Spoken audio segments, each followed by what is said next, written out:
The bad bitches are keeping a strict program for themselves and running their lives like they are the CEO of it. So if you feel like your life is kind of all over the place and people are always walking all over you, I can almost guarantee you it's because you do not have enough strict boundaries in place. So that is what we're going to talk about today.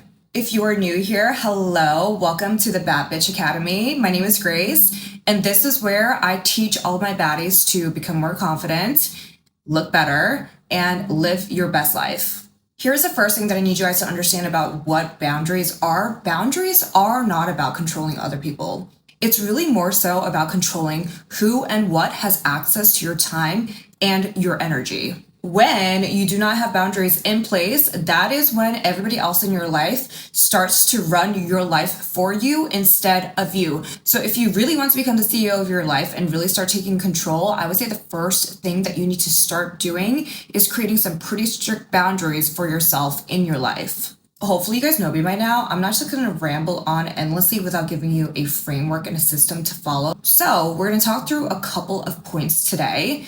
There is a couple of steps that you need to follow in progression. And the first step to becoming the CEO of your life is identifying the 5 pillars of your life, which are your mental and physical health, your career, your relationships, your philosophy, and your spiritual mindset. And then finally, your happiness, the way that you take in the beauty of the world around you, and your hobbies. These are the 5 pillars in your life that you need to be paying attention to feel fulfilled.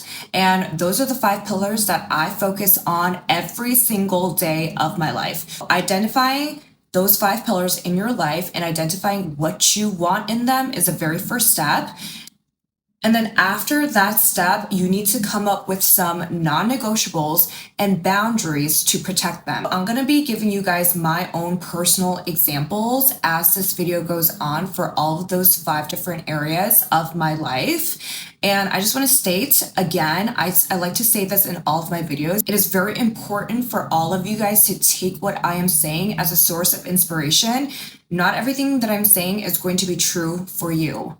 What I am saying and the boundaries that I create for myself and the non-negotiables that I create for myself, I would say you need to be using as a source of inspiration for your own life. But if you are a baddie, I really need you to be able to think critically for yourself, for your personal life, for where you are right now in life and where you're struggling, and apply what I'm saying to the life that you have in front of you, okay? I don't need you to be following every single thing that I am doing, especially if it doesn't apply and especially if you don't want the same things that I do, which is almost a guarantee because you and I are 2 different people, okay? And then once we have figured out the non-negotiables and the boundaries that we need to set in place for all of those pillars in our lives, the final step is making sure that your calendar and your time reflects what boundaries and non-negotiables you have in place. Okay, so let's get into it.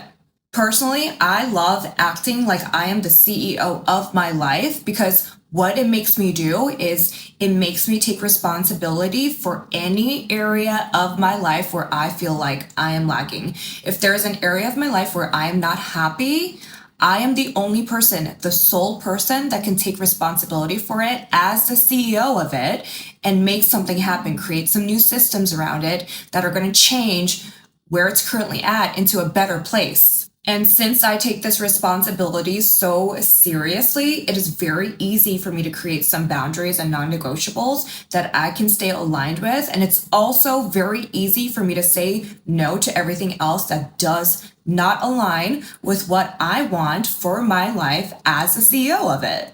With all of the non-negotiables and the boundaries that I'm going to go through with you guys, I want you guys to know that my priority with every single one of these has been always to put myself first and my wants first, and then what everybody else wants very last. So I am prioritizing my mental and my physical health daily. Okay, so let's dive first into my physical health.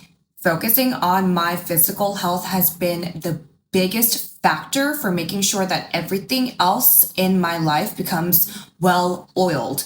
Something about making sure that your physical health is at its top tier. I promise you, is going to make sure that every other pillar in your life is going to work out exactly the way that you want. So if you guys have been following me for a bit, you guys already know I am working out regularly 5 to 6 days of the week. And I'm usually doing an alternate schedule of lifting weights, Pilates, or hot yoga. And then every single day, I am making sure to prioritize walking. I'm getting at least 6 to 10,000 steps every single day. So for my physical health, what I do know for myself is that I want my physical health to be top tier. I want to be healthy, I want to be strong, and I have a few physical features that I want for myself, such as I want a six pack.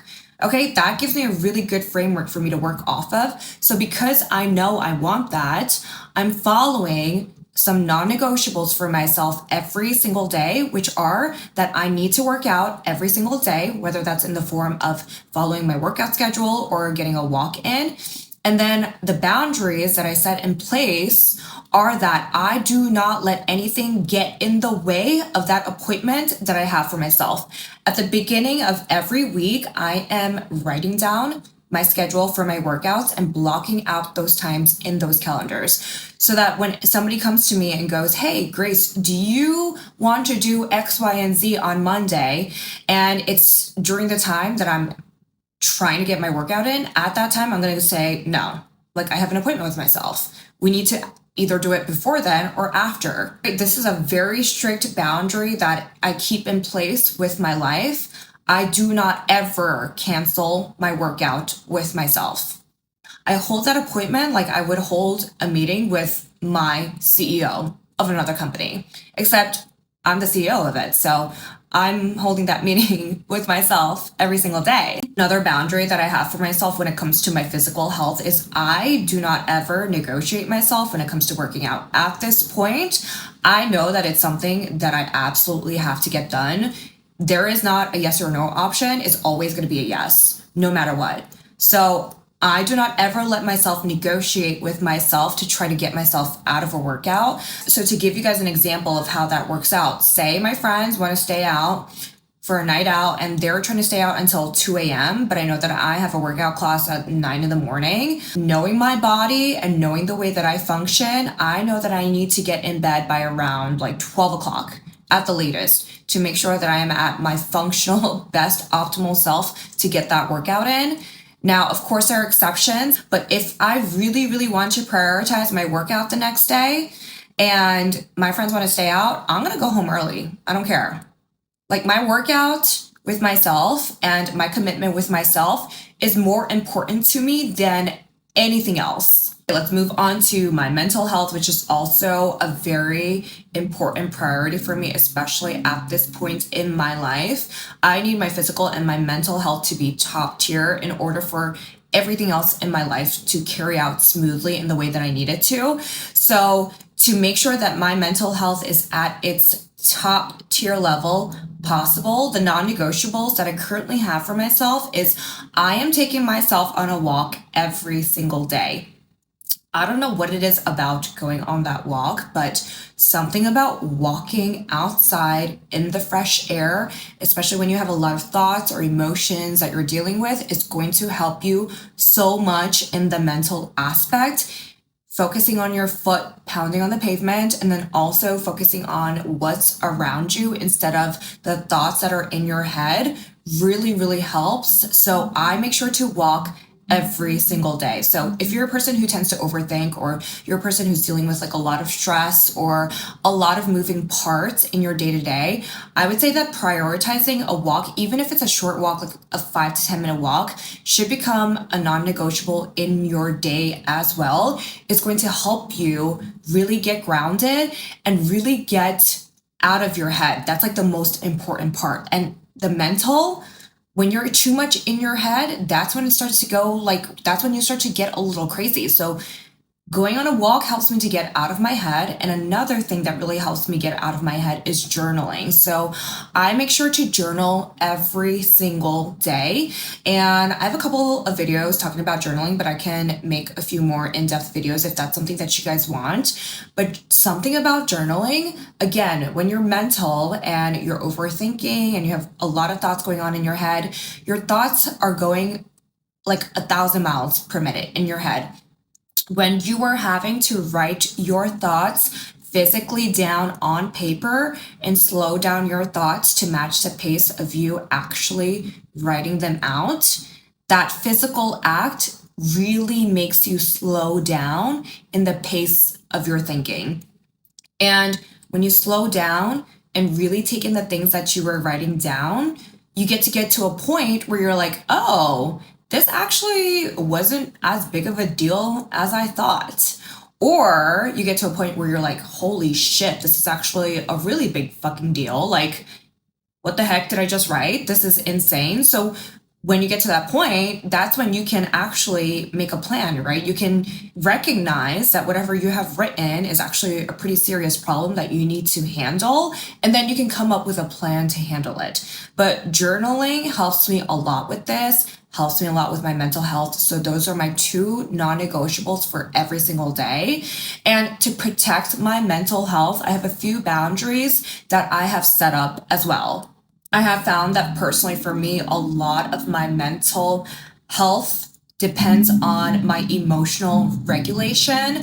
So I've made it a boundary for myself that I do not need to solve the problems the same day that they appear in front of me. And I have a couple of steps that I take to make sure that I am emotionally regulated, especially when the problem in front of me is making me very emotional, whether that's frustrated or angry or sad. So I take a couple of days to, write it down, to process it with a trusted person. Usually that's my husband. And then to actually handle the problem head on when I'm at a place where my emotions are neutral. So that's a big boundary that I have held for myself that has actually helped me a lot because it helps me to make decisions that I can live with instead of decisions that I regret when I'm making them in that moment of heightened emotion or when my emotions are not at the place where I want them to be. Another boundary that I have set for myself is I do not take on other people's emotional problems. I am not your therapist. Now, granted, of course, like within a close friend circle and with my friends that I love, like if you're going through something and I can listen to you and hear you out and be there for you, I'm definitely going to be there for you. But I do not allow someone else's problems to become a recurring problem for me because I'm not going to take responsibility for your problems when I have my own problems to deal with. So if somebody keeps coming to me with the same problem over and over again, at that point is when I kind of like let go of any kind of responsibility that I feel towards helping them solve that problem. And I'm just like, oh, that sucks. Like, what are you going to do about it? And I don't take responsibility for other people's problems, especially because at this age, we are all grown as adults. If you're not able to solve a problem for yourself that you're facing over and over and over again, unfortunately, like that's a flaw to me. Okay, next, let's talk about career. So again, for my career, I have specific things that I want. I have some financial goals that I'm trying to hit for myself. I have some other numbers that I'm trying to hit for myself because as a content creator, there are numbers with like engagement, numbers with following that matter a lot within this industry. So those are the metrics that I set up for myself for success. And so as a result of that, I have a couple of non-negotiables that I set up for myself every single day as a content creator. And although this may not apply to some of you guys that are watching, I would say that whatever you are trying to achieve in your career, the first thing that you should be doing is setting up some metrics that you can meet, whether that's like a specific performance goal or a specific number of reports that you pull every single day, whatever job you are in, I can almost guarantee you that there is a number that you can put next to a goal. And it helps me a lot to put a number next to a goal. I work off of numbers best because it's something that's tangible that you can hit. So I would suggest coming up with a number that's achievable, but kind of higher than the range that you are currently in and going off of that and creating your non-negotiables. Since I am a creator, my non-negotiable every single day is that I have to create content. I do let myself take one break. Usually that's on Saturday or Sunday. But my non-negotiable for myself is that I need to be in the act of creating, whether that is filming, editing, brainstorming a topic, etc. And then the boundaries that I set up for myself also correlate to what I'm trying to achieve within my metrics. So I make sure to only spend time with people within my industry who I see as mentors or people who know more than me and can actually help me with the areas that I'm trying to excel in. Another boundary that I hold for myself within my career is I am very extremely stingy about who gets my time and my energy. So, for example, there are a lot of events that happen in the city during the week, and I don't say yes to every single event. I just say yes to the events that align with my content and my brand. And the same goes for when I'm time blocking my calendar for the week. I do the same thing that I do with my workouts. At the very beginning of the week, I figure out what kind of content I want to make sure gets published during the week. And then I time block my calendar Monday, Tuesday, Wednesday, Thursday, and Friday with specific time slots for when I can dedicate that time to creating that content. And if anybody tries to get me to negotiate myself out of that time, I say no. If I already have set up a time block, so for example, like on Tuesday from 2:30 to 5 to create this video, which I did today, if somebody wants to hang out on Tuesday afternoon, I'm going to say no. Unless I have ample time to make adjustments in my schedule, those are some strict boundaries that I keep with myself to make sure that my content is being created in the timeline that I know it needs to. And this is the beautiful thing about time blocking your calendar and making sure that you are dedicating time to the specific goals that you have. Because when your calendar is blocked, that is when you can say no. And you have a very legitimate reason, because during that time block is when you have committed to yourself that you're going to be spending time on your own goals that relate to your career. Next, let's talk about relationships. So if you guys have been following me in my content, you know that I am very particular about the people that I keep around me. So my goals when it comes to my relationships is I just want to be surrounded by people who encourage me to grow, make me happy, and are good people. Those are like the three characteristics that I really need when it comes to my friends and my close circle, as well as my acquaintances.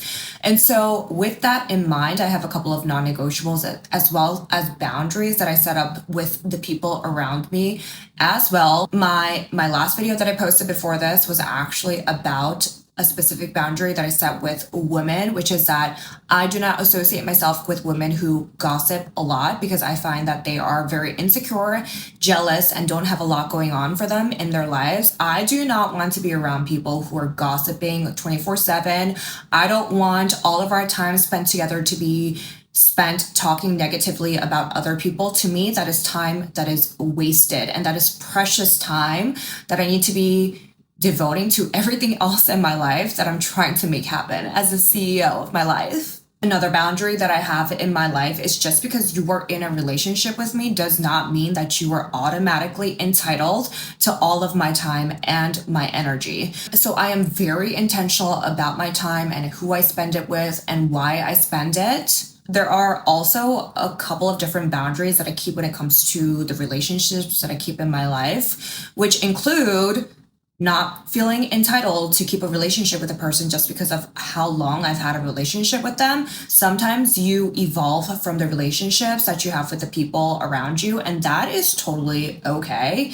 A lot of times I feel like I see like a devotion and a loyalty to a friendship that's no longer serving somebody just because of how long that they have been friends. And this is a personal take that I think everybody needs to figure out for themselves, but this is just one boundary that I have for myself. Just because we were friends for 10 years doesn't mean that I have to be friends with you for an 11th year, especially if we both are evolving in different directions.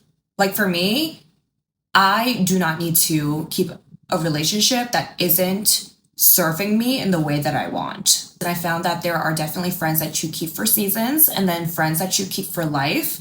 And you'll definitely be able to make that distinction as you age and as you continue to make friends. But I don't let those expectations, those societal expectations of relationships and friendships hold me back from the relationships that I know I want and deserve. Let's get into the spiritual pillar, or what I like to also call my mindset pillar. The mindset is a very specific pillar that I like to focus on every single day. And so some non-negotiables that I have for myself is when I wake up in the morning, I do not let myself think any negative thoughts. I say to myself, today is a great day to have a great day. That's the very first thing that I say to myself. And then immediately after that, I go into a gratitude practice. I like to write down 3 things that I'm grateful for. And usually those things are very simple. Like, I'm grateful for the fact that I was able to even wake up. I'm grateful that I have food in my fridge. I'm grateful that I have a roof over my head. But it just really grounds me and gives me the perspective that I need to start my day. And some boundaries that I keep in place for myself when it comes to my spirituality and my mindset as well is I do not keep, again, negative people around me. I cannot handle that kind of energy. It is not good for my mindset. So I don't do that. And another thing that I do not do is I don't keep people around me who make me feel like the goals that I have for myself are delusional or out of touch or out of reach. I actually like to keep people around me that help me to reach that mindset that's like, you can actually achieve whatever you want. You can achieve anything that you put your mind to. Those are the types of people that I make sure to surround myself specifically for my mindset. And finally, let's talk about the beauty pillar. So you can apply this to your life in any way that you want, whether that is making sure to take in beauty around you in the form of nature or in the form of art. Personally, for me, I would say that I like to take in beauty in the form of making sure that I am presenting myself in a beautiful manner every single day, and also surrounding myself in beautiful and aesthetic environments. This is very important for me and also bleeds into all the other areas of my life and what I specifically want for my life. So I have a couple of non-negotiables that I stand by every single day. There's not a single day that I go without making sure that I have makeup on my face. And there's not also a single day that I go without making sure that my hair is looking presentable. Like, if you see me without a blowout, just know that something is severely wrong with me. For the most part, what I can guarantee you is that my appearance is going to be top tier. And that's because that allows me to reach the top tier of every single pillar that I am holding for myself in my life. As the CEO of my life, not only do I want the insides of my system working well and being well oiled, but I also want the outside and the landscaping and the building to be beautiful as well. Okay? I don't want to be a well-oiled system just on the inside and have an ugly exterior. That just personally does not relate to what I want for myself. Okay? And I feel like this is one of the areas where people may not agree with me, and that's okay. This is where you need to figure out for yourself personally what you want when it comes to this beauty aspect. Definitely make sure to commit time to myself every single week where I am participating in self-care in the form of like a face mask or making sure that my nails and my toes are done. I'm also making sure that I'm dedicating time at least 2 days of the week to making sure that I can keep my hair like in this state and giving myself a blowout and washing my hair. And working out is a part of that as well, and make sure to dedicate time to maintaining my appearance. And I also dedicate my mornings at least 10 to 15 minutes to making sure I can put makeup on. This is all about prioritizing your time to the things that are important to you and then managing your time well, which comes from building boundaries and saying no. It all relates to each other. I'm going to end this video by saying, at the end of the day, creating boundaries isn't about saying no to people. It's about saying yes to yourself. It's about protecting the person that you are becoming. And so you need to think to yourself, every time you're saying yes to something, you are also saying no. You need to be asking yourself with every decision that you're making every single day, is this yes aligned with the life that I want to build for myself? As a baddie, and as a part of the Bad Bitch Academy, now you're a person that takes responsibility for your life. And bad bitches understand that successful lives are not built by accident. they are built very intentionally. They are built through systems, through boundaries, and through non-negotiables. And that, my baddies, is how you become the CEO of your own life. As always, if you aren't already following me on Instagram or TikTok, I am on there as well. So make sure to go find me on those other platforms. And if you have any questions, leave them in the comments or shoot me a DM. And I'll see you guys at the next one.